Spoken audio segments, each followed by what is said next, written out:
She boarded her own airline in jeans and worn sneakers, and they walked her off it before the plane ever left the ground. Not because her ticket was wrong, because of the way she looked. What nobody on that flight knew, what nobody at that company knew, was that the woman they just escorted off owned 62% of everything they were standing on. And she wasn't angry. She was taking notes. Just before we get back to it, I'd love to know where you're watching from today, and if you're enjoying these stories, make sure you're subscribed.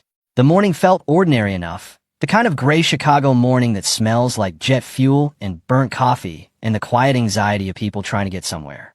Terminal D at O'Hare was loud in the way airports always are, a layered noise that never quite resolves into anything distinct. Announcements bleeding over music, bleeding over conversations, bleeding over the heavy drag of roller luggage across polished floors. Amara Bennett moved through all of it without effort. She wore jeans, dark blue, plain, a loose gray sweater that had been washed so many times the collar had gone slightly soft at the edge, and a pair of white sneakers that were clean, but not new. The leather backpack on her shoulder was small, the kind of bag that looked like it had traveled a lot and hadn't been replaced because it still worked fine. No design of tag. No monogram. No statement. She looked like a woman catching a flight. That was all. She had checked in the night before. She had her boarding pass loaded on her phone. She moved through security without event, stopped briefly at a coffee stand near the gate, ordered a black coffee with no flair, and found a seat at the inner row near the window where she could see the plane being prepped on the tarmac below. She watched without seeming to watch, the way people do when they're used to observing things without announcing it. Get de 19. Aurelius Air, Flight 74. Chicago to London Heathrow. Departure, 8:45 a.m. When boarding was called for first class, Amara stood, slung her backpack over one shoulder, and joined the small queue at the front of the gate. There were 7 other people ahead of her. 3 couples who wore their wealth the way some people wear cologne, heavily and without apology. A man in a charcoal suit with the tight, self-satisfied posture of someone who had never been made to wait for anything. The gate agent scanned her phone, and the reader beeped green. First class, C2A. The agent barely looked up. Amara stepped through the jet bridge and onto the aircraft. The cabin was wide-bodied. The first-class section, a quiet arrangement of large pod seats in cream and brush gray, each with its own privacy partition and a small arrangement of folded linens. It smelled like new leather and something faintly floral. Soft lighting kept everything golden despite the gray outside. Amara found her seat, row 2, window side, and placed her backpack in the overhead bin. She settled in, stretched her legs, and picked up the laminated safety card from the seat pocket the way she always did, out of habit. Not anxiety, just habit. That was when she felt it, the look. She didn't turn to find it. She had lived long enough to recognize a certain quality of attention. The kind that isn't curiosity. The kind that is measurement. The lead flight attendant was named Victoria Hale. Amara would learn that later, though she had already noticed the name badge during boarding. Victoria was tall and put together in the precise, effortful way of someone who considered their appearance part of their job performance. Her dark hair was pinned neatly. Her uniform jacket had no wrinkle in it. She smiled at every passenger who entered the first-class cabin, and the smile was warm and professional and real until it landed on Amara. Then it shifted, just slightly, not to hostility, to assessment. Victoria leaned toward the attendant beside her, a younger woman, softer in manner, who would later file a complaint about this exact moment, and said something quiet.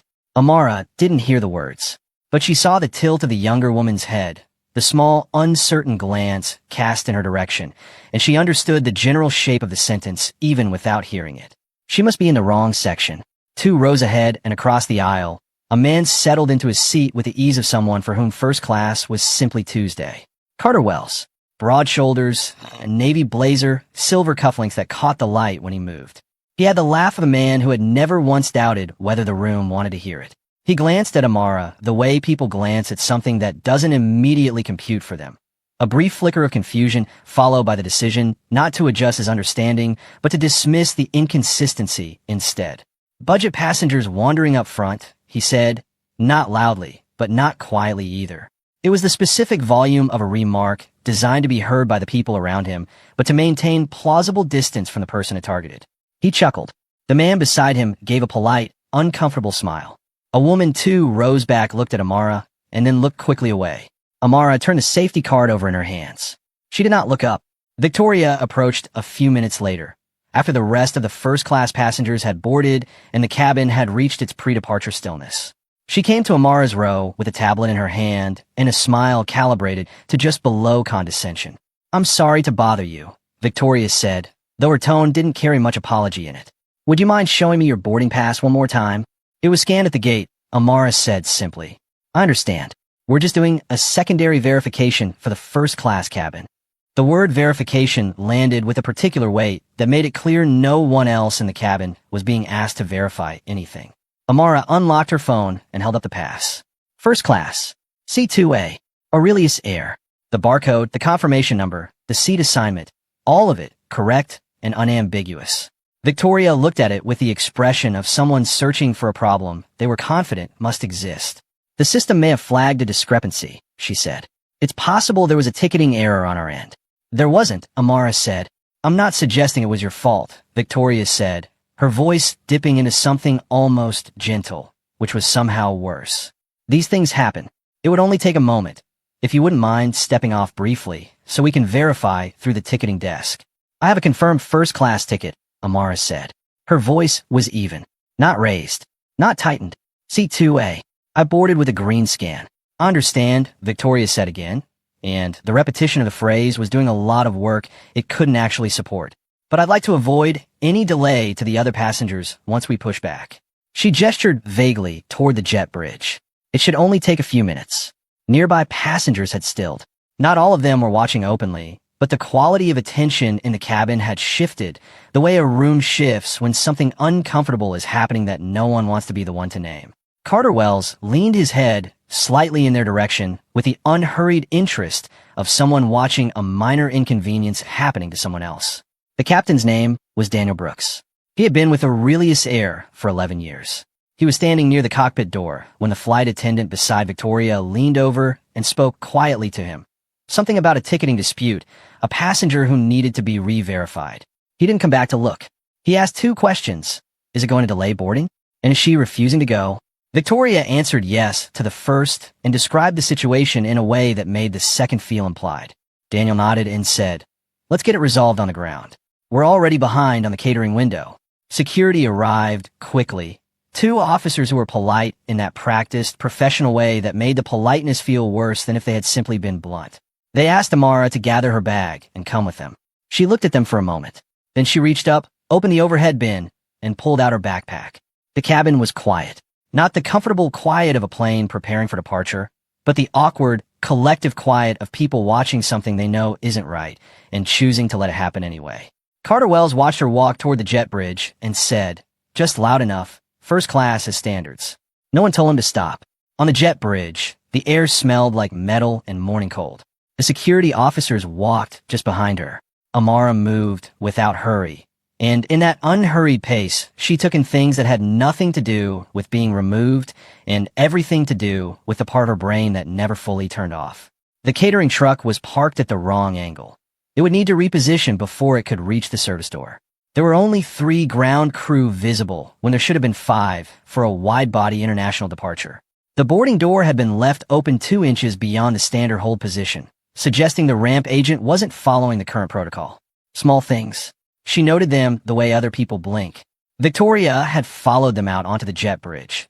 Not all the way, just far enough to stand at the threshold of the plane with her arms folded at her waist and her chin lifted in the manner of someone who has just successfully handled the situation. "I want you to know," Victoria said, her voice carrying the particular clarity of someone choosing their words for an audience, even when there was no audience left, "that this cabin is a particular experience. First class is for people who breathe a different kind of air." Amara stopped walking. She turned and looked at Victoria with the unhurried steadiness of someone who has no need to rush toward anything or away from anything. The security officers paused beside her.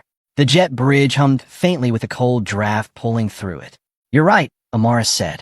Her voice was quiet enough that Victoria had to hold still to hear it clearly. Air changes at higher altitudes. She held Victoria's gaze for one full, steady second. Then she turned and walked away. She did not storm. She did not cry. She did not raise her voice or reach for her phone to film anything or say anything else at all. She simply walked, straight-backed, unhurried, her worn sneakers quiet on the grated floor of the jet bridge, until the cold morning light swallowed her and the door to the aircraft closed behind her absence. The Horizon Club was on the far side of Terminal C, away from the Aurelius Air Gates, tucked behind a set of frosted glass doors that most travelers walked past without noticing. It was a private lounge with no airline branding. Deep chairs. No television screens. The coffee was served in real ceramic cups. The Wi-Fi was fast and unlocked. Amara found a corner table and set her backpack on the seat beside her. She ordered water. Then she took out her phone and scrolled briefly through her contacts to a name listed simply as M. Hale. Marcus, not Victoria, a coincidence of surnames that meant nothing and would eventually mean something only in hindsight. Marcus Hale picked up on the second ring. "You're supposed to be over the Atlantic by now," he said. "Change of plans," Amara said. "I need you to begin Phase 3. A pause. Short but textured. Marcus had been Amara's legal advisor for 9 years. He was thorough, careful, and very difficult to rattle. The pause told her he understood that Phase 3, the formal accountability trigger they had built into the audit structure and never yet used, was not being called for something small. "When?" he asked. "I'd say yesterday," she said, "but Monday morning works." She could hear him exhale slowly, the sound of a man adjusting his internal schedule in real time. "What happened?" "Nothing. I didn't design the system to eventually catch." She paused, watching a family pass outside the lounge's glass wall. 2 small children running ahead of their parents, dragging carry-on bags like sleds. "It's time to see what we built." Marcus said he would make the calls. She said she would send the documentation. She ended the call. For a moment, she sat still, her hands around the ceramic cup, looking at nothing in particular. Not fuming, not trembling. Thinking in the particular way she had always thought. Not in words exactly, but in structure, in shape, in the architecture of what needed to happen next, and in what order. 12 years ago, Amara Bennett had walked into a room she wasn't supposed to be in. It had been a corporate aviation investment summit in New York, the kind of event where the invitations were technically open, but the culture was firmly closed. She had been 33 years old, already successful in ways that didn't show on the surface, already carrying capital that the room didn't register because the room was looking for it in the wrong shape. She had pitched, cleanly, directly, with numbers that held up to every question they threw at her. And the questions they threw were not the questions they threw at the men around her. She hadn't walked out angry. She had walked out with a single clear thought. She was going to build the thing they refused to let her into. Not to spite them. Spite was expensive, and it burned fuel without moving forward. She built it because she could see what an airline looked like when it was structured around dignity rather than spectacle. When a measure of excellence was how every passenger felt when they sat down, not what they were wearing when they did. Aurelius Air had launched 11 years ago under the public leadership of Richard Callaway, whose name and face and long industry pedigree gave the venture a credibility the market responded to. Richard was good at the front of things, press conferences, investor dinners, the particular theater of corporate first impressions. Amara had no interest in that theater.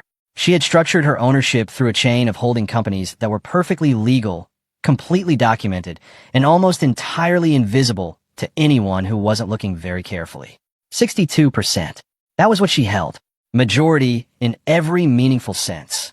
She had intended the arrangement to be temporary, a period during which she could watch what she had built without her presence distorting it. A test of culture, of whether the values she had written into the founding documents would hold their shape when she wasn't in the room. For 7 years, they mostly had. Somewhere in the last 4 or 5, something had shifted. Richard had always been profit-focused. That wasn't itself the problem. The problem was a gradual drift, a slow reorientation of what excellence meant within the company. The language had changed. The training programs had changed. The marketing had changed in ways that were subtle enough to pass without comment, but cumulative enough to reshape the environment they landed in. Premium image branding, elevated clientele experience, language that sounded like quality and acted like exclusion. She had noticed. She had begun the audit process 8 months ago. Today had simply moved the timeline. Back on the aircraft, the one now crossing the Atlantic without her. Victoria Hale was standing in the forward galley telling a story to 2 junior attendants in the tone of someone who had successfully handled a minor but meaningful challenge to their authority. She described the interaction in terms of brand protection. The passenger had been confused. The situation had been managed. The cabin remained consistent. The younger attendant, whose name was Elena, listened with her hands folded in front of her and her eyes a careful neutral. She didn't say anything. She would have something to say later, through the appropriate channels, but for now she listened and kept her expression still. Somewhere over the grid of Chicago, still visible from altitude, Carter Wells was typing on his phone. He composed the tweet with the easy confidence of a man who had never needed to second-guess how his words would land. Something about standards being upheld. Something about the importance of maintaining a certain caliber of experience. He posted it without rereading it and put his phone in his jacket pocket and ordered a scotch. He would not open Twitter again for 6 hours. By the time he did, the world had rearranged itself around a video he hadn't known was being taken. The passenger who recorded it had been sitting in row 4. They hadn't filmed the whole interaction, only the last 2 minutes of it, from the point when the security officers arrived until Amara stepped off the plane. The angle was partial and the audio was inconsistent, but what came through clearly, what the algorithm found and shared and amplified in the exponential way that only certain moments triggered, was the image of a woman being escorted off an aircraft with the extraordinary stillness of someone who knows something the room doesn't. And Victoria's voice, just audible at the threshold of the jet bridge. First class is for people who breathe a different kind of air. And then a quiet reply no one could quite make out, and then the door closing. The video was posted at 9:17 a.m. By noon it had 400,000 views.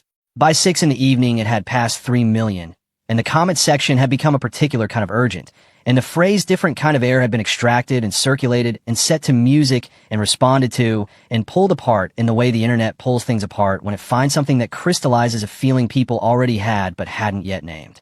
The framing wasn't anger exactly, or it was anger, but the image at the center of it wasn't rage, it was composure. A woman being removed from a seat she had paid for and earned, and the way she had walked away. The way she had not collapsed or argued or performed distress for the camera.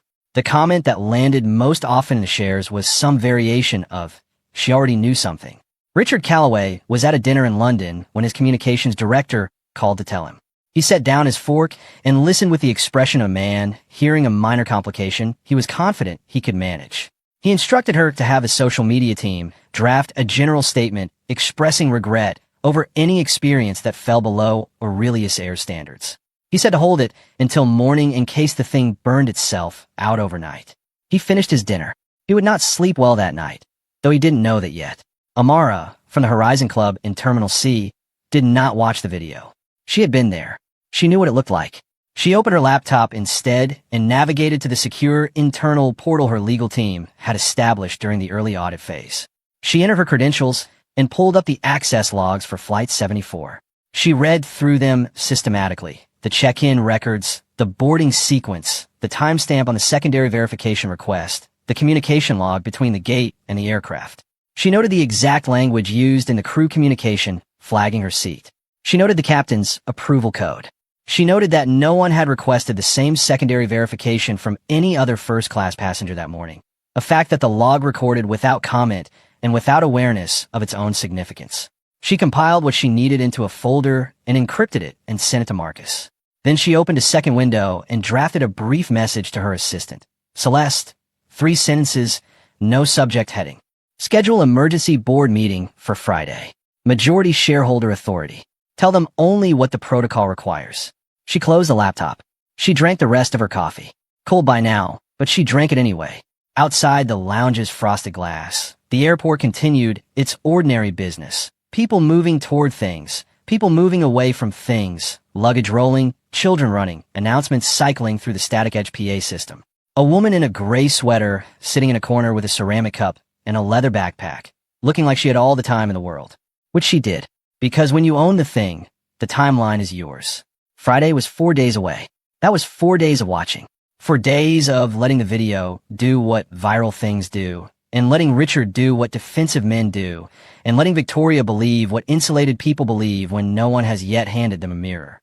4 days for every log, every email, every training document, every budget report, every quietly coded instruction passed down through layers of management to arrange itself into a record. She wasn't angry. Anger was a response for people who didn't have a plan. She had a plan. She had always had a plan. And in 4 days, in the executive conference room on the 14th floor of Aurelius Air's Chicago headquarters, the room that she had helped fund and design and had never once sat in at the head of, she was going to sit at the head of it. Not because she was owed a spectacle, because culture didn't fix itself, Because the gap between the values written at the founding of a thing and the behavior alive inside it 12 years later didn't close through press statements or diversity campaigns or carefully worded apologies issued before morning traffic. It closed when someone with the actual authority to close it decided it was time. She picked up her phone one more time and checked the departure board. The next Aurelius Air flight to London didn't leave until 6 in the evening. She would take it.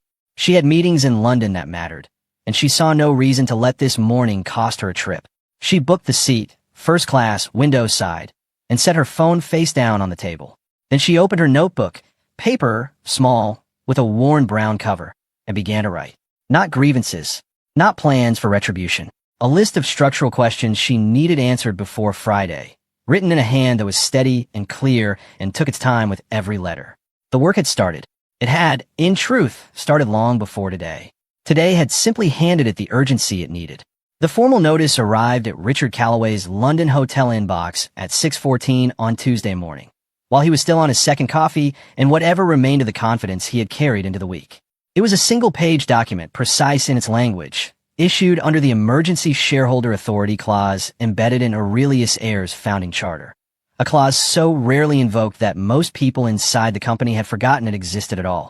Emergency Board Session, Friday, 9 a.m., Chicago headquarters. Convened under Majority Shareholder Authority. Richard read it twice. Then he set down his coffee and read it a third time, because there are certain sentences that the brain processes as words before it processes them as meaning, and this was one of those sentences. In 11 years, that clause had never once been used. The majority shareholder, whoever that was, whoever sat behind the layered holding structure Richard had always found it convenient not to examine too carefully, had been entirely silent for over a decade. No interference, no directives, no presence, which had suited Richard perfectly, because silence from ownership is the best possible environment for a CEO who has gradually decided that his own instincts are the only instincts that matter. He called his deputy and asked 2 questions, both of which his deputy could not answer. Who held the majority stake, and what had triggered the invocation? His deputy called legal. Legal said they needed time. Richard said he didn't have time. Legal said, respectfully, that this was a shareholder matter and would move at the pace it was going to move. Richard closed his laptop and stared at the hotel room wall. He did not yet connect the board notice to the woman on the plane. The viral video was a PR inconvenience. The board notice was a shareholder matter. In Richard's architecture of concern, these 2 things lived in completely separate rooms. He would understand, eventually and far too late, that they were the same room all along. Back in Chicago, the week was moving without waiting for Richard to catch up with it.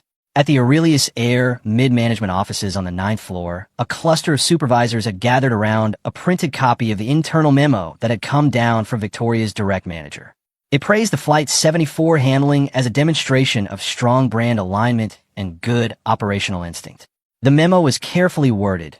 Nothing in it would read badly in a formal review, but its shape was unmistakably praise, and the supervisors read it that way and forwarded it and nodded over it without a single question. Victoria had seen it on her phone Tuesday morning and felt something she would later, with some difficulty, identify as relief rather than pride. Relief that the institution had confirmed she had done nothing wrong. Not pride that she had done something well. The distinction was small, but it sat in her chest in a way she couldn't quite put down, a low, persistent weight that woke her up at 3 a.m. on Tuesday and again on Wednesday and refused to explain itself. Elsewhere in the city, in the 3rd-floor HR suite of the operations building that smelled permanently of printer toner and recycled air, a junior flight attendant was sitting across from a tired-looking HR coordinator and trying to find the right words for something that didn't have easy words. Elena Reeves was not a person who made trouble. 4 years with Aurelius Air, no formal complaints, no flags in her record. But she had been standing near the galley partition during the boarding of Flight 74. She had watched every moment of the interaction. She had seen the boarding pass, valid, gate scanned, correct in every detail. And she had said nothing, and the weight of that silence had followed her off the plane and home and into the middle of every night since Monday. I just want on record, Elena said, pressing her pen against the anonymous complaint form, that the boarding pass was valid. I saw it scanned at the gate. There was no ticketing error. Patricia, the HR coordinator, looked at her over her reading glasses. You're filing this anonymously for now. For now. Elena said. Patricia wrote something down without comment. She had worked in HR long enough to recognize the difference between someone filing a complaint for drama and someone filing a complaint so they could say, when things eventually surfaced, that they had said something before the surfacing. Elena was clearly the second kind. Patricia flagged the form for expedited review, noted its connection to Flight 74, where 2 other items had already been flagged that week, and moved quietly to her next appointment with the practical efficiency of someone who knows that the right action is sometimes simply ensuring the paper exists. By Wednesday, the internet had found Carter Wells. It happened the way these investigations always happen, incrementally, then all at once. One person zoomed into a frame of the viral video and matched a face to a Twitter profile. Another connected the profile to a LinkedIn. A name emerged and spread. Carter Wells, senior partner, Wells Capital Advisors. Then the broader excavation the internet performs on people once it decides they merit close attention. Archived conference appearances, a business magazine profile from 3 years ago in which Carter described his investment philosophy as backing companies that understood their audience, an opinion column arguing that premium brands diluted their identity by chasing mass appeal. And finally, most damaging of all, a pitch document forwarded by someone who had been in the room when it was presented and had apparently held on to it for exactly the right moment. The cover page read, "Protecting Your Premium Identity, a strategic partnership proposal for Aurelius Air Executive Leadership. Wells Capital Advisors." Dated 14 months ago. Addressed to Richard Calloway's office. The story shifted beneath everyone's feet. What had begun as the viral video of a woman wrongly escorted off a plane became, over the course of Wednesday, something with a longer and more deliberate spine. A culture that had been consciously shaped, financially incentivized, and shielded from challenge by people whose interests depended on it remaining exactly as it was. Carter woke Wednesday morning to 17 missed calls and a PR person whose email subject lines had escalated through 12 messages from "heads up" to "please call me right now." His original tweet about standards had accumulated replies in the thousands, almost none of them supportive.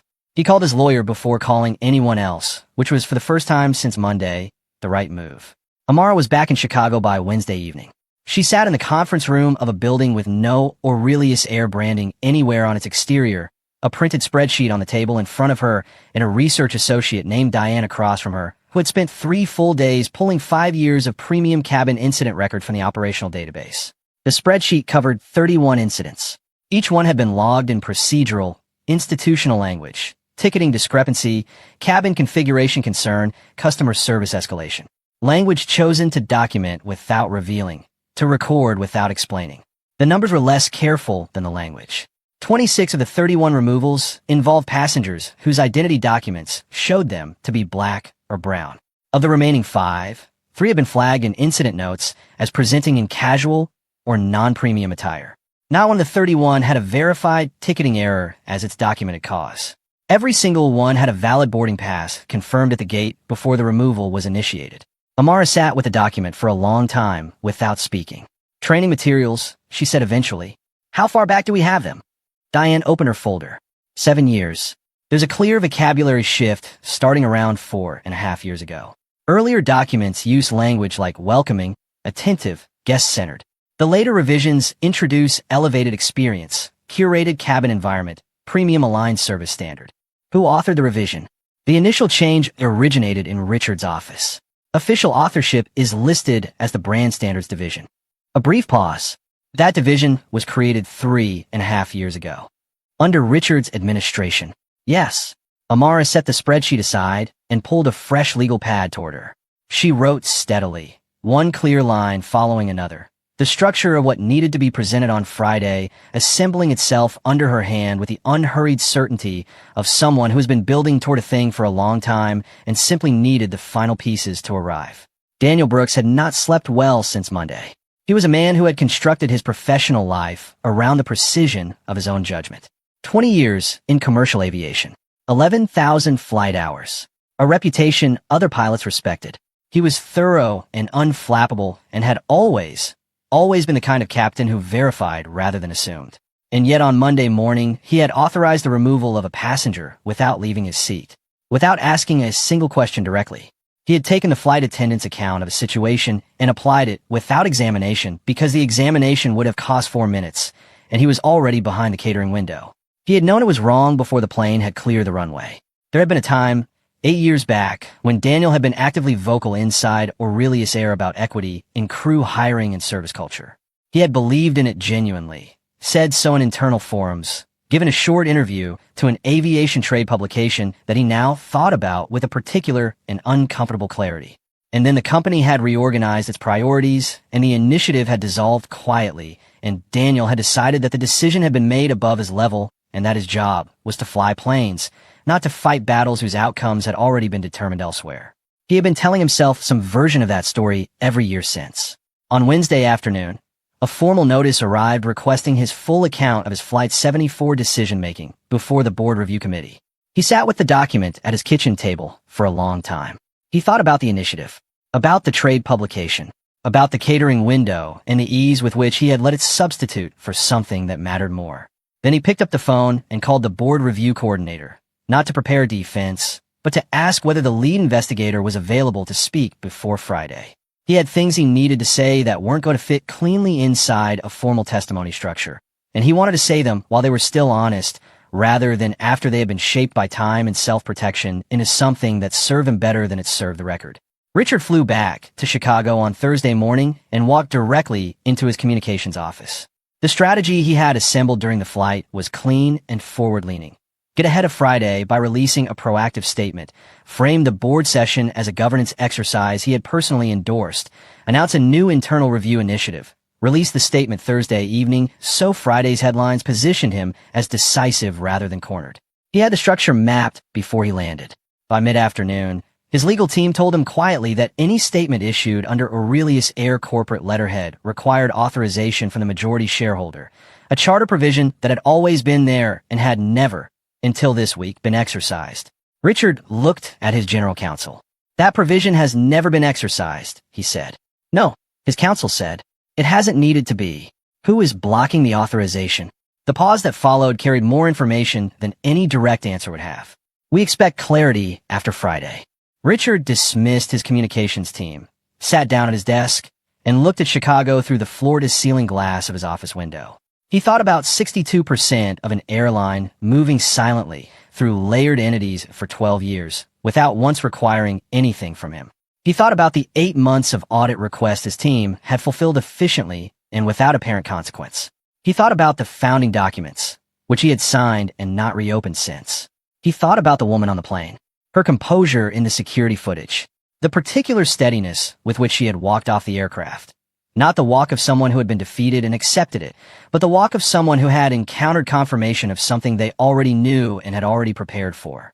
A cold and specific understanding arrived slowly, the way cold realizations do, not as a sudden shock, but as a temperature that keeps dropping until there is no longer any doubt about what you are sitting inside. He stood at his window for a long time and tried to find a reason the understanding was wrong. He could not find one. Friday came in clear and hard over Chicago. The sky a cold winter blue that made everything look more definite than usual.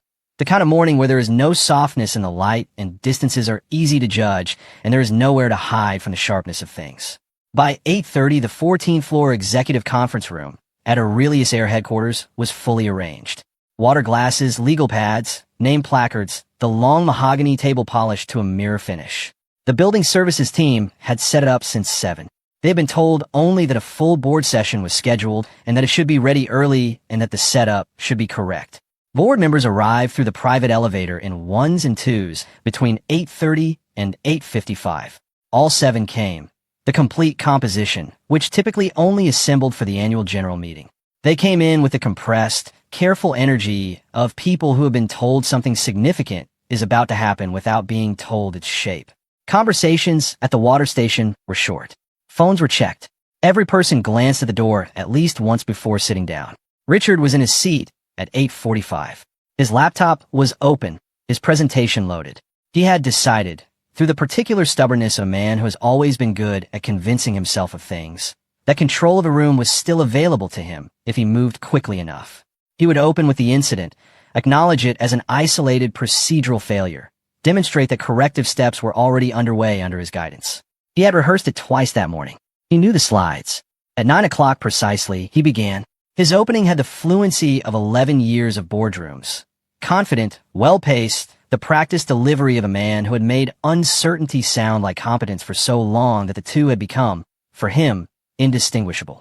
He named Flight 74 directly and moved through it quickly, framing it as a failure at the operational level that had already been flagged for review. He advanced to his second slide without breaking the rhythm. He was mid-sentence on the third, something about the complexity of maintaining consistent service standards across a large distributed workforce, when the door opened. He didn't stop immediately.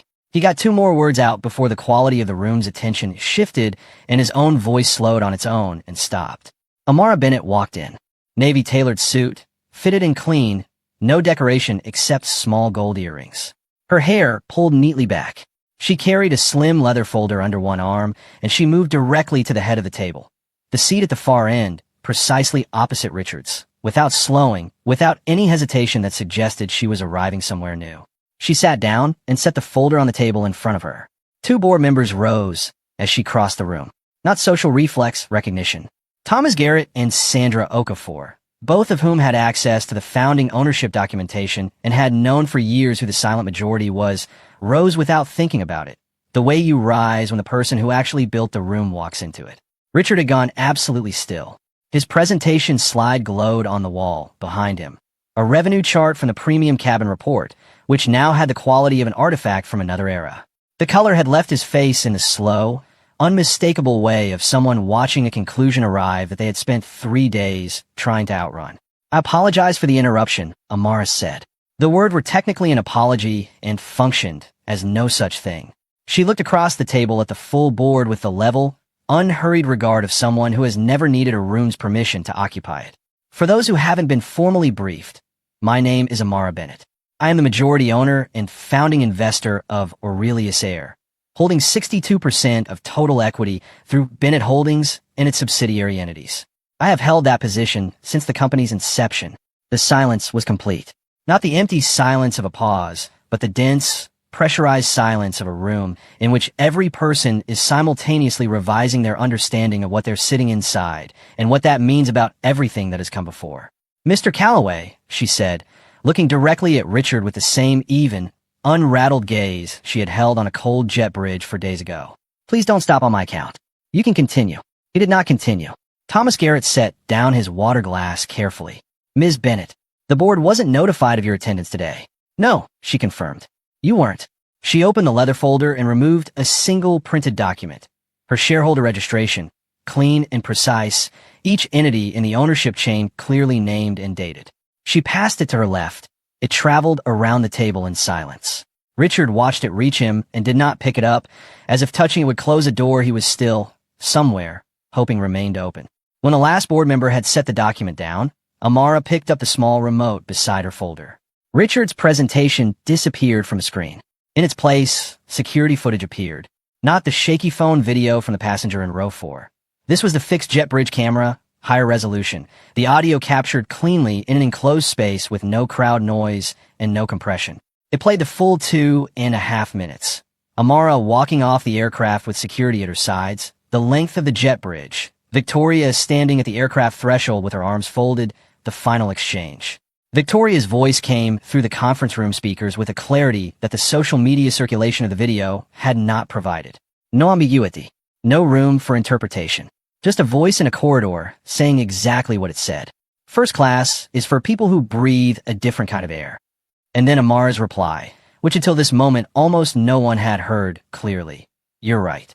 Air changes at higher altitudes." The screen returned to gray. No one moved. Amara looked at Richard. Her voice was even and steady. "Mr. Calloway, does that statement, made by a senior Aurelius Air employee on an Aurelius Air jet bridge, to a passenger holding a valid first-class ticket, reflect the founding values of this company?" Richard looked at the table. He looked at the screen. He looked at the faces around him, none of which offered him anything at all. He had always had the language for difficult rooms. The language was gone. "No," he said. It was quiet, and it was the most honest word he had produced in a very long time. "Thank you," Amara said. She withdrew the audit summary from her folder, 12 pages, prepared by Diane, verified by Marcus, and passed it simultaneously in both directions around the table. "This is a 5-year summary of internal incident data from our premium cabin operations. 31 documented removals. 26 involving passengers of color. 0 involving verified ticketing errors. Every one of them initiated after a valid boarding pass was confirmed at the gate. She let the room read. She did not fill the silence with anything. She understood that certain information, properly laid out, does its own work if given the space to do it. Sandra Okafor moved through the pages without rushing. Page 3, page 7, the data tables on page 9, and then set the document down and looked at Amara with an expression that was not surprise. It was recognition. The particular expression of someone who had known something was wrong, had said so, had been redirected, and was now holding in her hands the formal confirmation of what her instincts had been telling her for 6 years. Thomas Garrett looked up from the document. How long has this audit been active?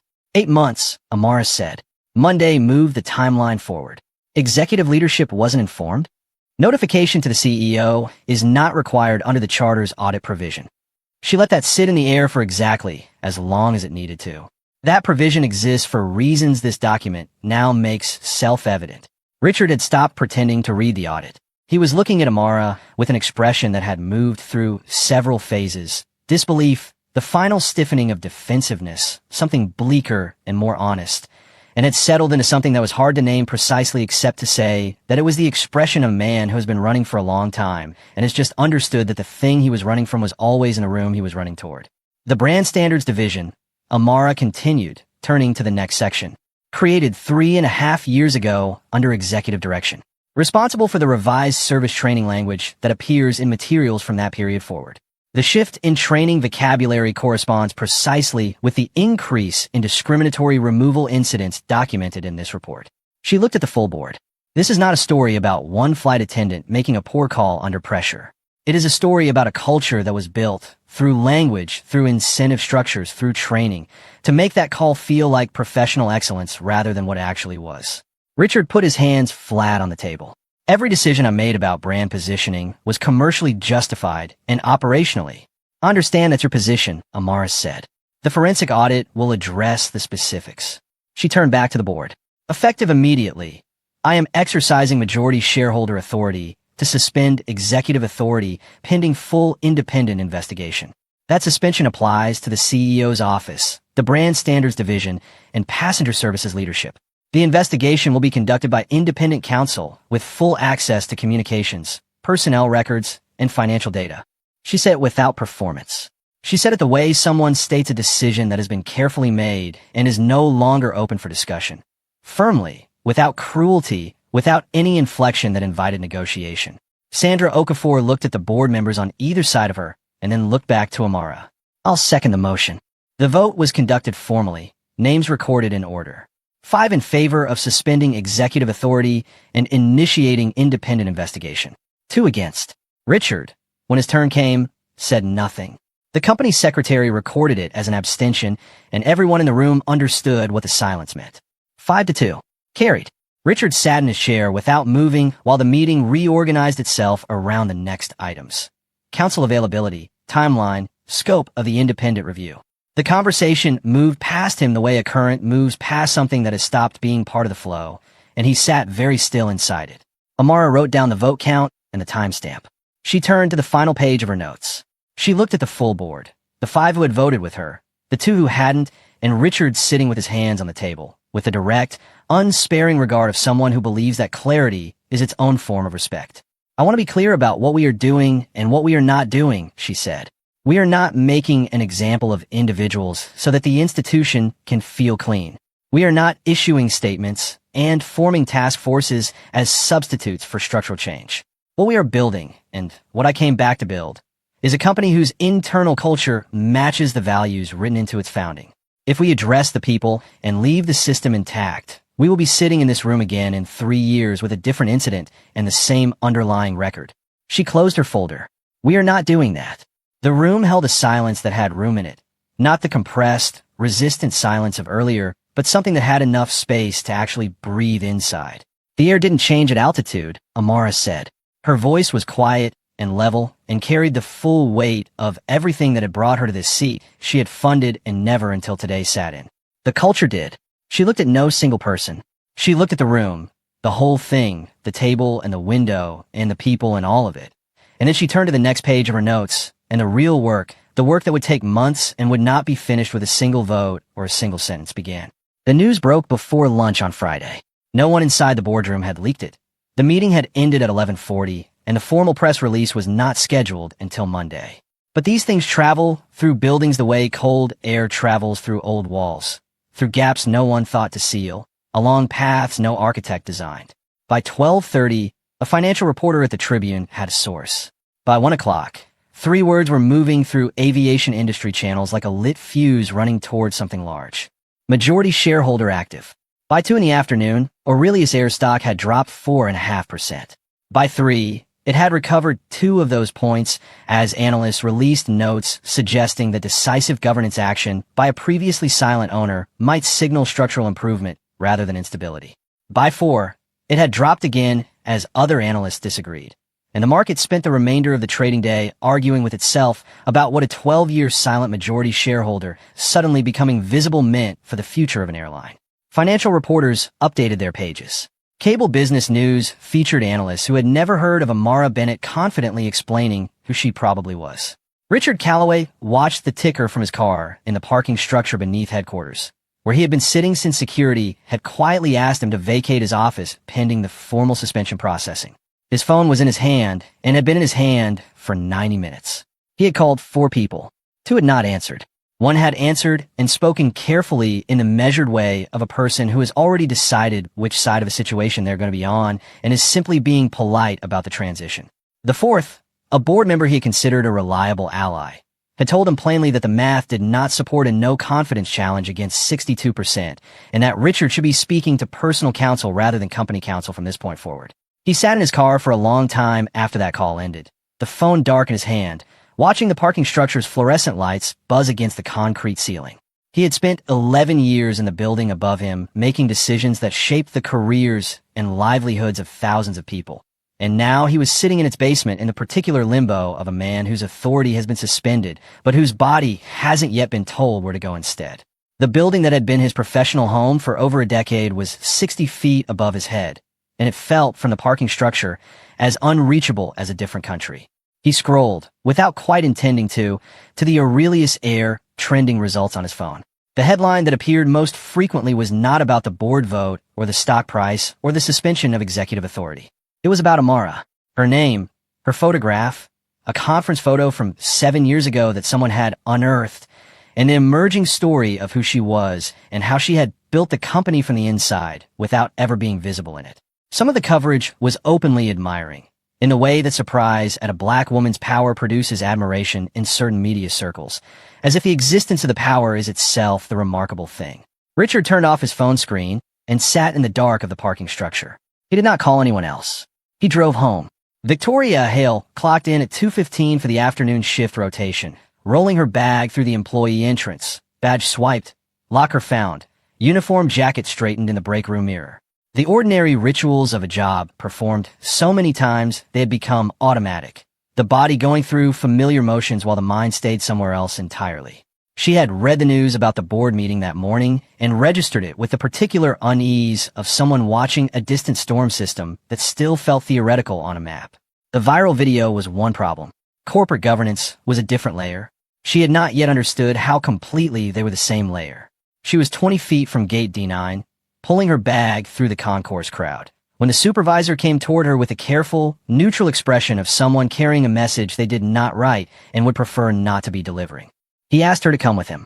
He said it was routine. His voice and his face were doing slightly different things, the way they do when nothing about a situation is routine at all. The HR suite on the 3rd floor had 2 people she had never met, one who introduced himself as outside counsel retained by the majority shareholder's office, and one who introduced herself as lead investigator on the internal review. Patricia, the usual coordinator, was not present. The investigator told Victoria, clearly and without embellishment, that her conduct on Flight 74 was under formal review, being conducted directly under majority shareholder authority. That the process would include a series of accountability interviews before any final determination was made. That Victoria had the full right to legal representation throughout. "Do I need a lawyer?" Victoria asked. The question came out sounding less like a legal inquiry and more like the first honest admission that the ground she had been standing on had shifted beneath her without warning. "That is entirely your right," the investigator said. We would strongly encourage you to arrange that.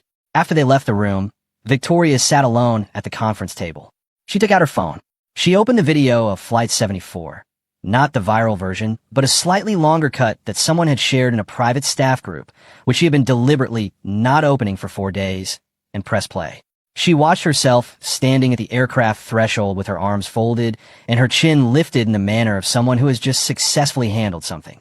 She heard her own voice say the words. They had felt inside the insulated context of that jet bridge, like professional judgment, like exactly the kind of decisive action the past 4 years of briefings, training cycles, and praise performance reviews have been building her toward. Here, in this empty conference room, with no ambient noise and no sense of institutional backing and nowhere to put the words except directly in front of her, they sounded like something that had been dressed in the language of excellence until it no longer needed to announce what it was actually measuring. She listened to the end. She set the phone face down on the table. She sat with that for a long time before she called her lawyer. Carter Wells released a statement Friday afternoon through his communications director. It used the words regret and context and mischaracterized 3 times across 5 carefully constructed paragraphs. It did not address the leaked pitch document directly. Carter's legal team had advised against acknowledging it until they had fully assessed the exposure, and the resulting statement had the quality of something designed to cover a great deal of ground without touching the one specific piece of ground that everyone was standing on. The internet noticed the gap immediately and spent Friday evening and all of Saturday filling it with the kind of systematic, documented attention Carter had only previously experienced being directed at other people from a comfortable distance. By Friday evening, 2 of Wells Capital's anchor clients had sent quiet letters requesting meetings to discuss the firm's current positioning. One came from a pension fund whose board members have been extensively tagged in social media threads directly connecting Carter to the Aurelius air pitch document. The other came from a family office whose principal had attended 2 industry conferences with Carter in the past 18 months and was now highly motivated to establish visible distance between their names in any future coverage. The letters were professionally worded and entirely non-committal. They were also numbers rather than noise, and Carter understood the difference in a way that the public backlash, which had been both loud and extensive, had not quite managed to produce in him. He had been in finance long enough to know that reputation damage that stayed in the media was manageable and often temporary. Reputation damage that moved into a client letter requesting a meeting to discuss the relationship was a categorically different order of problem, because that letter was a financial signal rather than a social one, and financial signals did not burn out on their own. He called his lawyer back that evening, and they talked for a very long time about things Carter had not, until this week, imagined would require legal discussion. The conversation covered defamation thresholds, corporate liability exposure from the pitch document, and the distinction between public criticism and actionable statements. Carter listened carefully and said very little. At the end of the call, he asked whether the pitch document leak was itself actionable. His lawyer told him that pursuing that line would draw more attention to the document's contents, not less. Carter was quiet for a long time, which was the most sensible response available to him. On Saturday morning, Amara was back in the building without announcement. She did not go to the 14th floor. She took the elevator to the 5th, which held the operations coordination team, and walked through it without calling ahead, without an assistant introducing her, without the particular contained energy of an executive on inspection. She moved the way she always moved through spaces she was genuinely trying to understand, observing without announcing the observation, noting things without displaying that she was cataloging them. She had coffee in the 5th floor break room with 4 members of the operations staff who did not initially recognize her. When they did, there was a brief, visible stiffening, the instinct of people who realize they are in the presence of someone with significant authority over their employment and begin quickly reviewing everything they have said and whether it constitutes a problem. She let the silence sit for a moment and then said, with complete simplicity, "I'm not here to evaluate anyone. I came to listen. Tell me what it's actually like to work here." It took a few minutes for them to decide she meant it. Then it took very little time at all for them to tell her a great many things they had never been asked. She learned that the shift in the premium briefings had been gradual enough that no single change had felt significant in isolation, just a slow, accumulating adjustment in language that carried a specific understood meaning beneath its professional surface.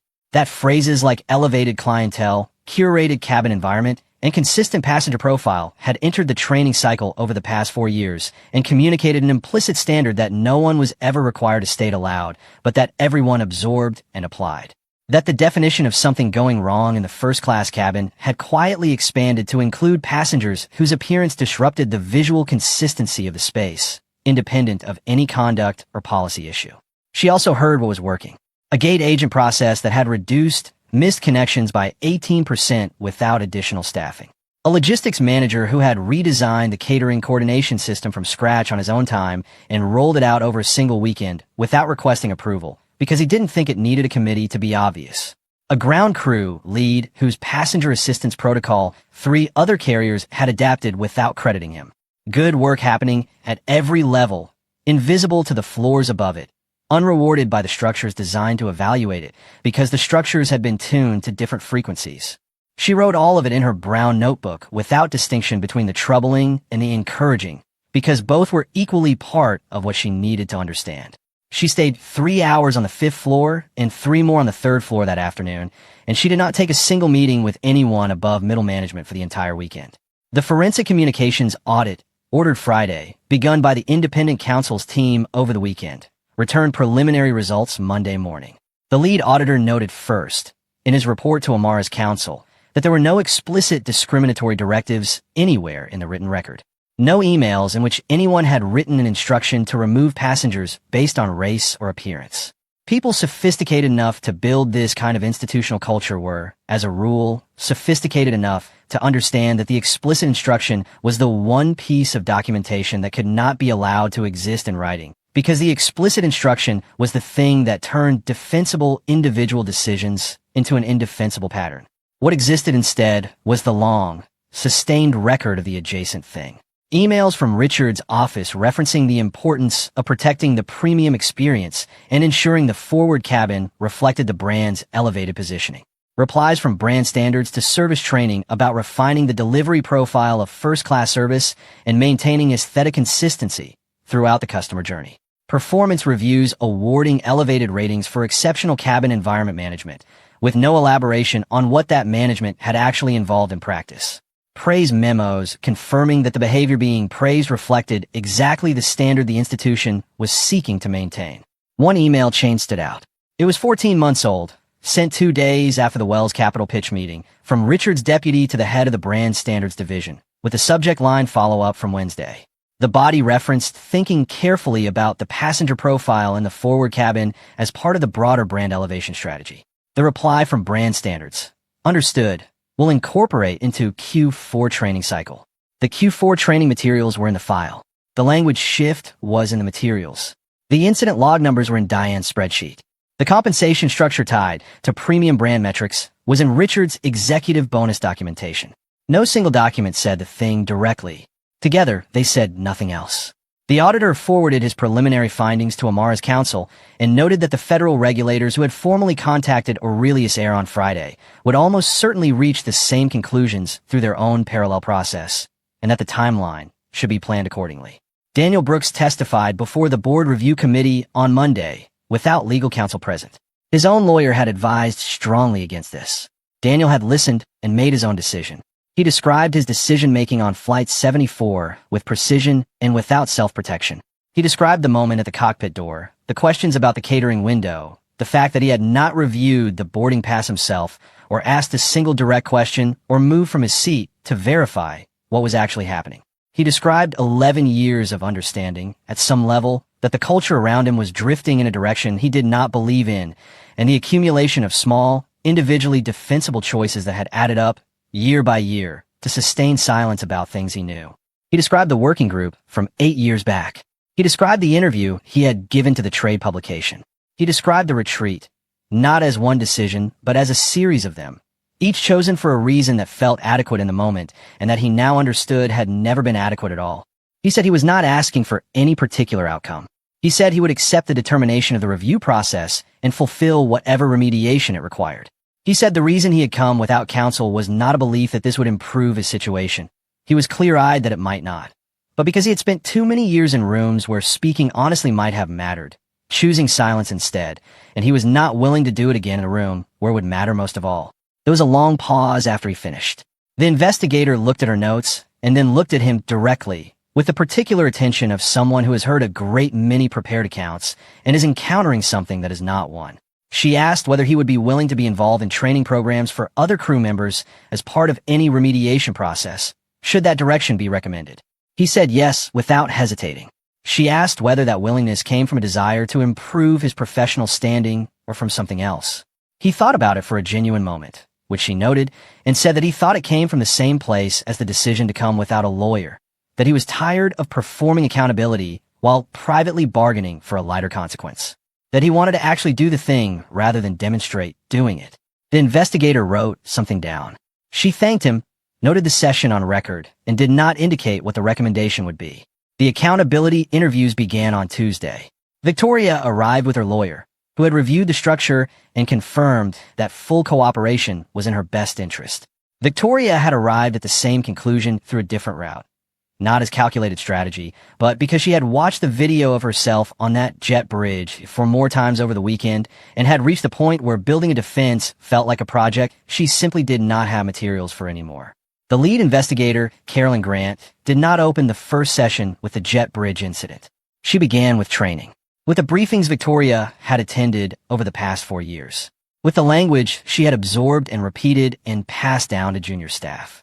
She asked Victoria to describe, in her own words, what protecting the brand had come to mean in practical daily terms inside the first-class cabin.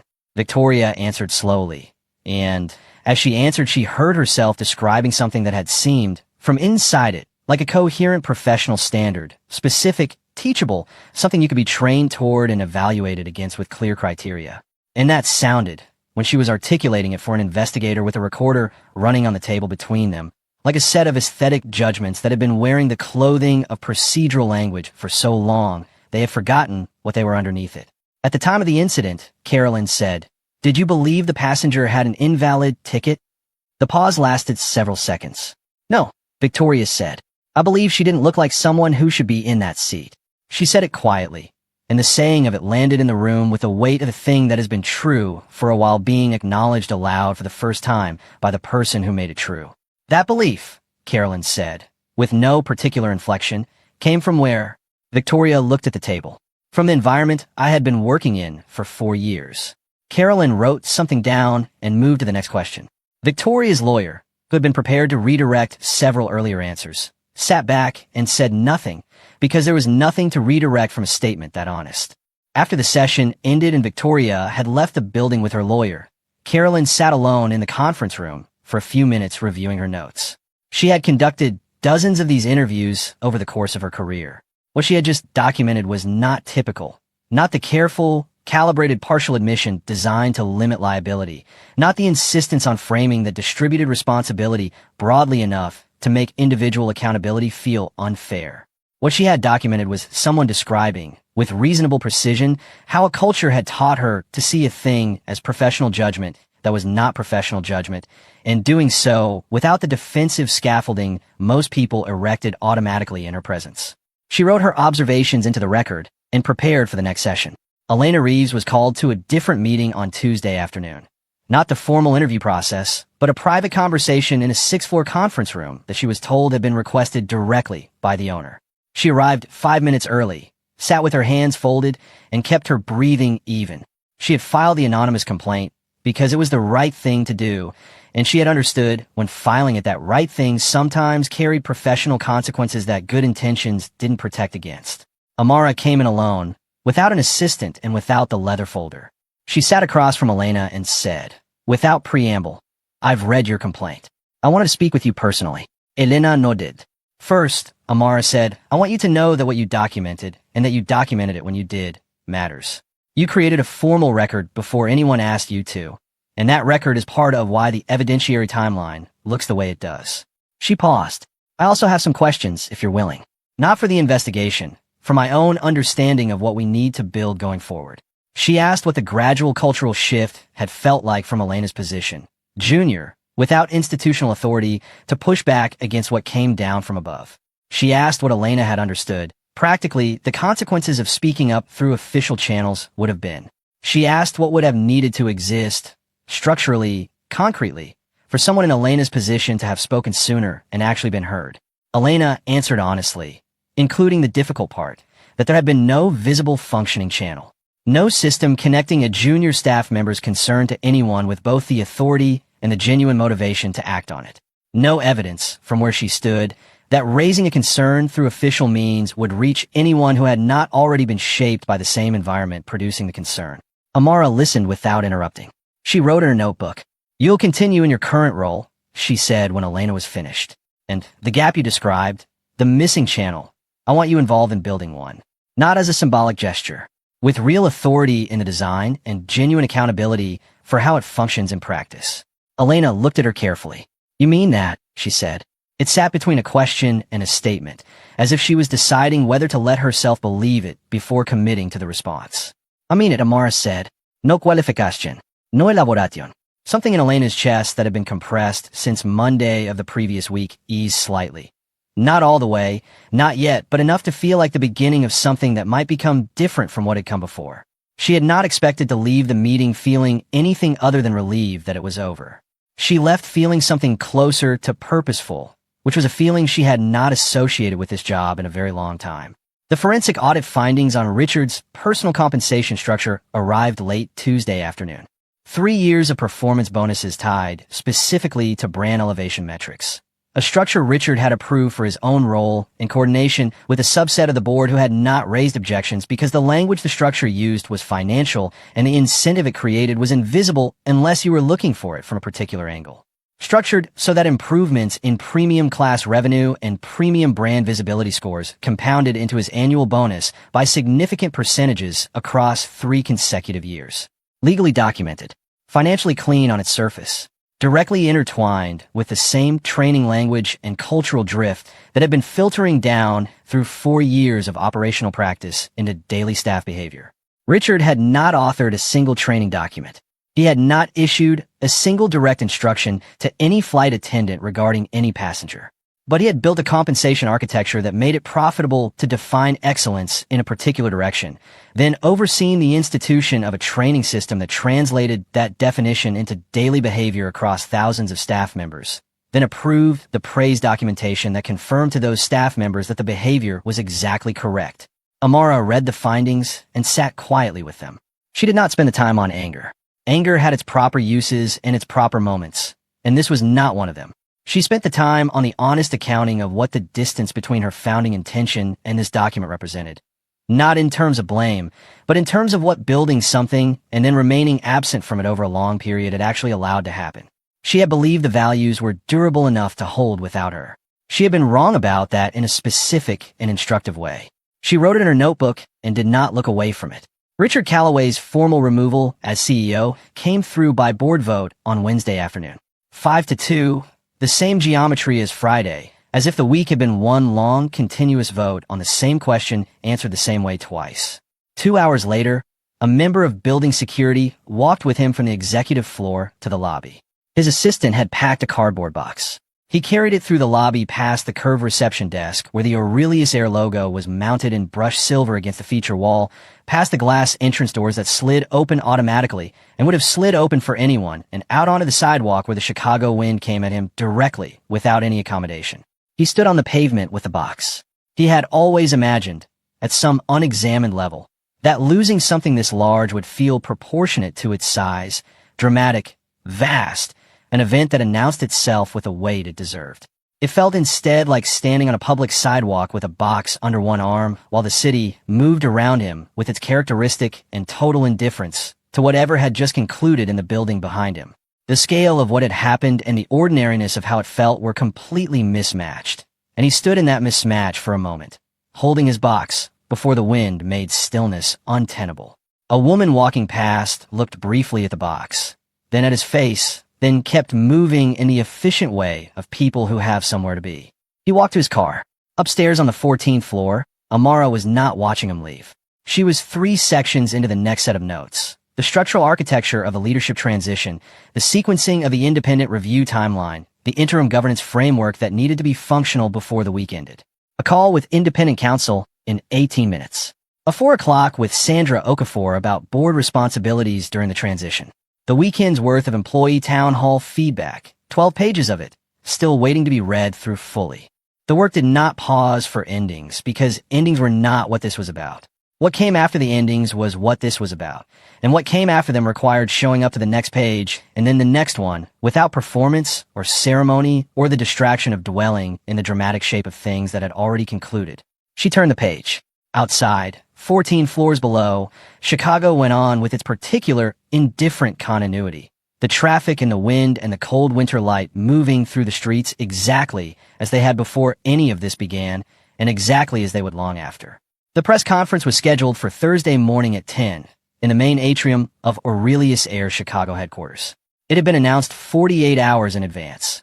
Enough time for media to arrange coverage, not enough for speculation to fully calcify into narrative. Amara had chosen the atrium deliberately, not the executive boardroom, not a hotel ballroom with a branded backdrop. The atrium, where employees moved every day on the way to their shifts, where the building's working life was visible through the glass walls overhead. By 9:50, every seat was filled. Camera crews lined the back wall, 3 rows deep. Reporters stood along both sides. Upstairs on the walkway balconies, employees had gathered at the railing. Ground staff, gate agents, operations coordinators, flight attendants, watching from above in the particular silence of people who have heard many things said about the place they work and are waiting to hear something true. Amara walked in at 10 o'clock exactly.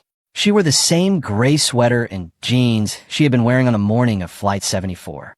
It was not a coincidence, and the people who had seen the video recognized it immediately. A small, deliberate signal, not theatrical, just honest. She carried no notes. She stood at the podium, looked out at the room, and began without preamble. "My name is Amara Bennett," she said. "I'm the founder and majority owner of Aurelius Air. 2 weeks ago, I was removed from one of my own flights for looking like I didn't belong in first class." The room was completely still. "I'm not telling this story to punish individuals," she continued. "I am telling it because culture does not correct itself by being exposed once and then ignored. The incident on Flight 74 was not an aberration. Our own internal audit documented 31 comparable removal incidents over 5 years. 26 involved passengers of color. Not one involved a verified ticketing error." She paused, letting the numbers settle in the room. "What happened to me was the most visible instance of a pattern that had been occurring without visibility for years." She looked at the cameras. "That is what I am here to change." She outlined the reforms without consulting notes. A full forensic audit of executive communications, already underway, with findings to be publicly summarized. Independent discrimination review of all 31 documented removal incidents, with direct outreach to affected passengers. Mandatory ethics recalibration across the entire executive and management tier. A transparent ticketing review system, externally audited, with quarterly public reports. Leadership rotation programs requiring senior staff to cycle through operational roles at every level. And a new internal reporting channel, designed with Elena Reeves, she said, naming her directly, that would connect frontline staff concerns to independent oversight rather than to the management layer they might be reporting about. She answered questions for 35 minutes. She was direct and specific and did not issue a single non-answer, which was so unusual in a corporate press setting that several reporters initially rephrased their questions, expecting a deflection that did not come. One reporter near the front asked whether this was a calculated response to bad press, designed to protect the company's stock value. Amara looked at her steadily. "The audit was begun 8 months ago," she said. "Before the video, before the stock fluctuation, before anyone outside my legal team knew my name in connection with this company. The incident on Flight 74 accelerated a timeline, but it did not create one." A brief pause. "I would ask you to report that accurately." The reporter wrote it down. The employees on the upper balconies had gone very still during the speech and did not move immediately when it ended. Then, slowly, someone began to clap. A gate agent near the east railing, who seemed almost surprised to find himself doing it. And it spread along the balconies in the unhurried way that genuine responses travel. Not the coordinated surge of an arranged ovation, but something person by person, each one deciding independently. Down on the floor, several journalists were already typing. A few were not. 2 of them, Amara noticed, had simply set their phones down on their laps and were sitting with the particular quiet of people who had come expecting a corporate event and found themselves somewhere that required a slightly different kind of attention. She took note of that in the way she took note of most things, without comment, without performance, filing it into the part of her mind that cataloged the texture of situations for later use. Daniel Brooks sat in the 3rd row during the press conference. He had not been required to attend. He came on his own, arriving early and taking a seat without identifying himself, sitting through the whole thing with the particular attention of a man who has been given reason to believe that something he had given up on was still possible. When it was over, he did not approach Amara. He went back to the administrative role he was serving in during the review period and spent the afternoon reviewing the new ethics training module drafted by independent counsel's team. It was detailed and specific and honest about the kinds of situations it was addressing, which was different from the compliance training he had sat through in previous years. Training that always had the quality of something designed to create a legal record rather than change actual behavior. He read through the module twice and wrote notes in the margins about passages that could be sharper or more direct. He found one section, in particular, that addressed the moment when a crew member receives a directive from a superior that their own judgment suggests is wrong. The existing language recommended consulting the policy manual and flagging concerns through the appropriate channel. Daniel crossed it out and wrote in the margin, "This is where the decision actually happens. The policy manual is not in the room with you. You are." He rewrote the section around that premise. He sent the full set of notes to the training team with a single line. "These are suggestions. Use them if they're useful." The training team used all of them. Victoria's personal statement was released on Friday afternoon through her own social media account rather than a publicist or corporate communications team. It was 3 paragraphs long. It did not use the word sorry more than once, a deliberate choice she had made after writing a much longer version full of apologies that, reading it back, felt more like a performance of remorse than an actual accounting of what she understood.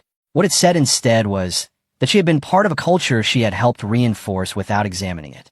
That she had accepted institutional validation as a substitute for personal moral judgment. That she had said something on that jet bridge which no professional standard could justify, and that she now understood, having had weeks to sit with it without the insulation of institutional approval, that the environment she had normalized was one she had helped construct through her daily choices, not something imposed on her from outside. The response divided public opinion as Amara had expected. Some found the statement insufficient. Others found in it something that looked like the beginning of genuine reckoning and said so. A smaller group engaged seriously with the language about institutional culture and individual complicity, which moved the conversation past the specific incident and toward the structural question, which was, in Amara's estimation, the most useful place for it to travel. Victoria did not respond to any of the replies. She had said what she needed to say. What happened to it afterward belonged to the people reading it. Carter Wells filed a defamation claim the following Monday, naming 3 social media accounts and 2 online journalists whose coverage of the pitch document he argued had misrepresented his firm's intentions and caused measurable financial damage. The filing was his lawyer's recommendation, framed as a defensive move that might suppress further coverage through the implied cost of litigation. Carter had agreed to it.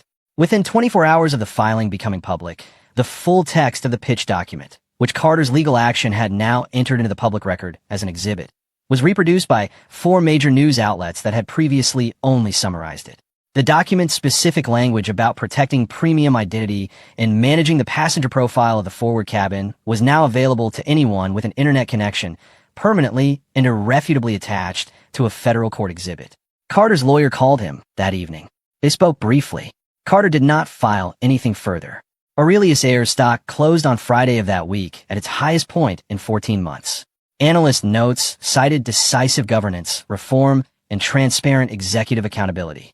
One note from an analyst who had covered the airline since its 2nd year of operation said, "The company appears to have remembered what it was built for."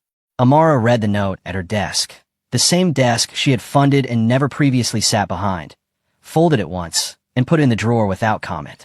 Then she picked up her notebook and her backpack and took the elevator down to the atrium and walked out into the evening and crossed the street and ordered coffee from a cart and drank it standing up, watching the building from the outside, the way she had watched it for 12 years from a distance that had never been as large as it looked. On Friday evening, she boarded an Aurelius Air flight to New York. She had told no one at the airline she would be on it. She booked her seat through the standard portal under her own name, arrived at the gate alone with her leather backpack and gray sweater, and boarded when her group was called. She settled into her seat and watched how the cabin staff moved through the boarding process, how they greeted passengers, whether the quality of attention was uniform across the cabin or whether it shifted in the small, revealing ways she had learned to read over years of paying attention to things most people didn't notice they were doing. What she saw was not perfect. No culture corrected itself in 2 weeks.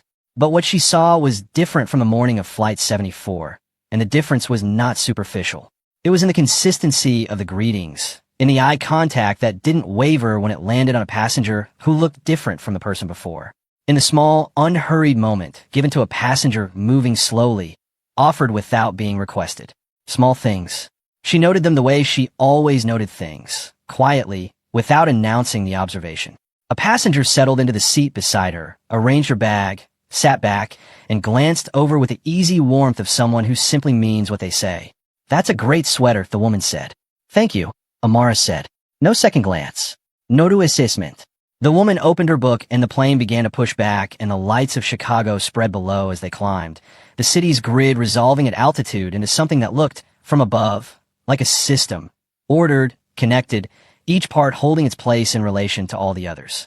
The new mission statement was unveiled at the all-staff assembly in February, nearly 4 months after the morning of Flight 74. It had taken that long because Amara had refused to rush it. She had rejected 2 earlier drafts, the first because it sounded like marketing copy, the second because it had been written almost entirely by the communications team and carried the smooth, managed quality of language designed to perform a value rather than describe one. She sent both back with the same note. This should sound like the people who actually work here because they should have written it. The third draft came from 6 weeks of working sessions across 12 employee groups, facilitated by an external consultant given one directive: let people say what they actually think. The sessions produced arguments and revisions and disagreements, and, eventually, a document that no single person could claim authorship of and that nearly everyone, reading it, recognized as containing something they had contributed. The statement was 43 words. Aurelius Air exists to move people with dignity. Every seat, every gate, every altitude. We build this standard daily, not in how we describe ourselves, but in what we do when no one is asking us to prove it. Amara stood at the front of the assembly hall and read it aloud without additions. Then she sat down. The applause built slowly, the way it does when people are responding to something that genuinely means something, and it held for a long time. The Shadow Travel Program launched in March. Every senior executive and department head was required to fly Aurelius Air routes twice per quarter in different seating classes, traveling under their own names without any staff notification. Records were maintained by Elena's oversight office and reviewed quarterly. If an executive submitted a report describing service as excellent across the board, Elena's team cross-referenced it against the anonymous staff feedback from the same flight period. Discrepancies were flagged and discussed directly. In the first quarter, several executives discovered that the experience of the airline was substantially different depending on where you were sitting in it. 2 wrote candid internal memos about what they had observed. 1 submitted a glowing report and was called into a meeting with Elena's team where the cross-reference data was laid on the table in front of him. He rewrote the report.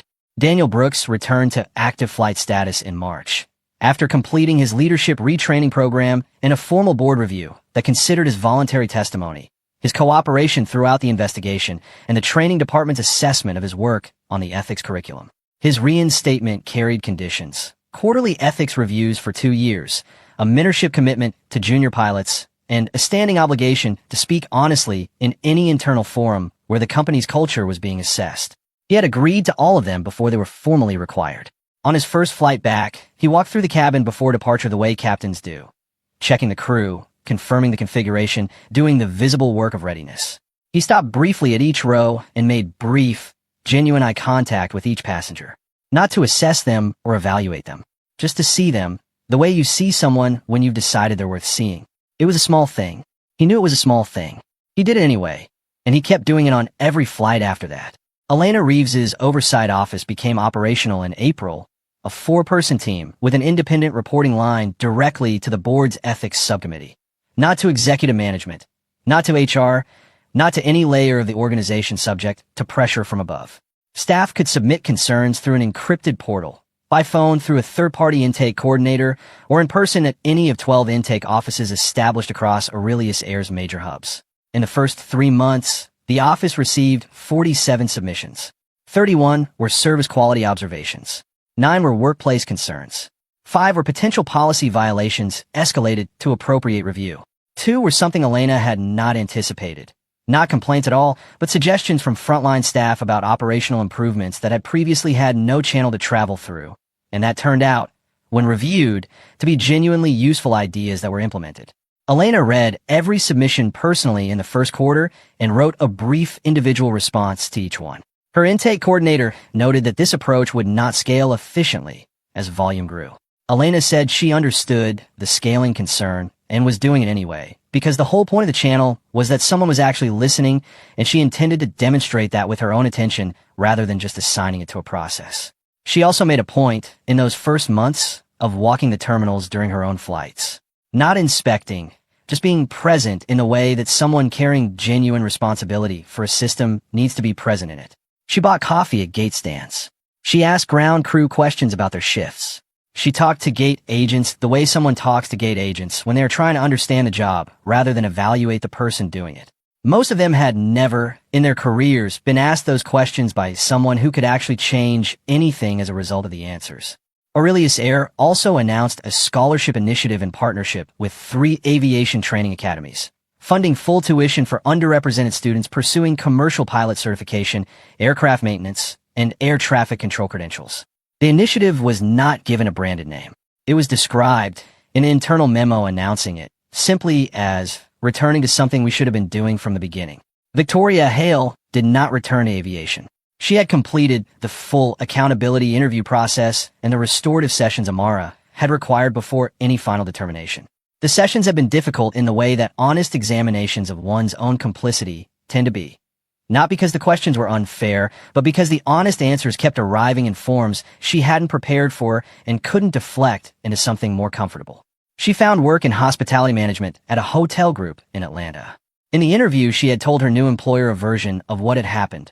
Honest, without self-serving embellishment, not dwelling on it, but not hiding it either. Her new employer had hired her because the honesty, offered without drama or excuse-making, suggested someone who understood her own history clearly enough to be less likely to repeat it. She was not a transformed person in the way that stories sometimes require. She was a person doing the daily work of being somewhat better than she had been, paying closer attention to the environment she was part of and what she was contributing to them, which was, Amara would have said if asked, exactly the right place for someone like Victoria to land. Not destroyed, not absolved, but accountable and continuing. Richard Calloway resurfaced 8 months after his removal, announced as a strategic consultant for a boutique airline startup in the Pacific Northwest, positioning itself as a premium luxury carrier targeting high-net-worth travelers. The announcement described his extensive experience building premium aviation brands without mentioning Aurelius Air by name. The startup ran a pilot program for 6 months. Reviews were mixed. The brand positioning attracted a narrow market but struggled to justify its costs. An anonymous employee survey in the first quarter, which found its way to a travel industry newsletter, described a cultural environment with a specific and familiar architecture. The startup pivoted its positioning 8 months in and replaced its original leadership team. Richard was not part of the new structure. Amara returned to O'Hare on a Tuesday morning in May, 6 months after the original morning of Flight 74. She went to Terminal D, Gate D19. She arrived an hour before her scheduled departure and sat in the same row of seats where she had sat on that earlier morning, with the same leather backpack and the same gray sweater and a black coffee from the same stand near the gate. She did not announce herself to the gate staff. She sat and watched. She watched the staff at the desk and how they moved through passenger questions with patience or without it. She watched the boarding process and the rhythm of how the gate filled and how people were received when they arrived. She watched a gate agent across the concourse spend several unhurried minutes helping an elderly passenger navigate a boarding issue. Not because a supervisor was watching, not because any performance was required, but simply because the passenger needed help and the agent was choosing to give it fully rather than partially.